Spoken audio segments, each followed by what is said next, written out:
that is your reality when you have to actually jump from project to project to project. So there's a whole conversation there, and I really believe that it's an important conversation to have because that's a lot of the future. A lot of people are going to be in the gig economy, and actually understanding how to thrive and build yourself as a brand is part of that conversation. So it sounds like to me having a business understanding background plus marketing and sales will always help you no matter what you do, because building a brand, right? And those things are also about the story, the narrative. There's that common thread as well.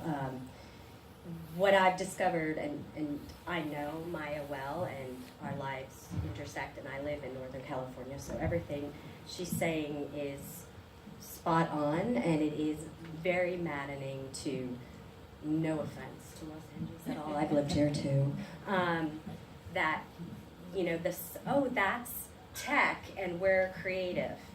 No. That's all I'm going to say. No. We're one big state. All right, no, there's the whole central thing. Yeah. I'll think about it. But it just drives me nuts, that whole, oh, now we'll build a VR studio in Los Angeles. Now we'll take YouTube to Los Angeles. You know, it's like, why? Okay, on the gig economy thing, though, what would you suggest young people focus on if they wanted to become a consultant or have their own independent production company or thrive, like you said? How can you encapsulate that? I know it's really hard. It's a big conversation. Yeah, it's a huge conversation, but I think one of the biggest I think also coming down to, and as I said, one of the side things that I do a lot is really look at future forecasting trends, hang with too many futurists. And really one of the biggest things is life learning. Basically adjusting your skills all the time, like being a constant life learner, knowing how to research really well. Because, and this is actually from visual effects, I once got a gig in visual effects to do dynamics, and I'm like, I'm not a dynamics person, but I didn't tell them that, I said yes. And I was supposed to do a snow shot. So, and I had 2 weeks. So the first week was, let me find a script for Maya, the software, of snow. And it took me about a week to find it. It was snow from Happy Feet. Somebody worked on Happy Feet. I was like, thank you.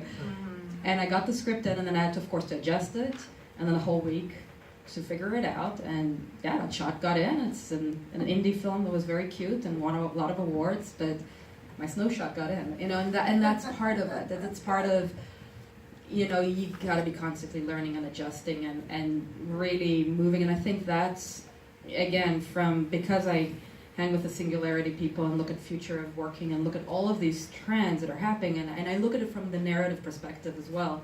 What's a new narrative of work? How do we work in this future that's coming very, very, very fast? And a lot of it is really about ground yourself in knowing how you can adjust and you can adapt. That's, you know, we're adapting and story creating creatures. This is what we do. So if we actually bring it into our skill sets, we're always going to find our ground. We're always going to be grounded. That's a great point. Yeah. The reason why I think that's a great point is also the industry. A lot of these people we're talking to right now in the audience and everybody here, you know, entertainment can be vaguely soul-sucking, demoralizing. I'm not going to go there, but it can take your everything you are and make you feel much smaller than you need to be. It's like that roller coaster, and you could be up 1 second and everybody, and then down the next, and you're laid off here, and if you don't have that strength of character and knowing who you are to just pick yourself up and go to the next thing and know it's not about me, it's not about me. I had a good friend who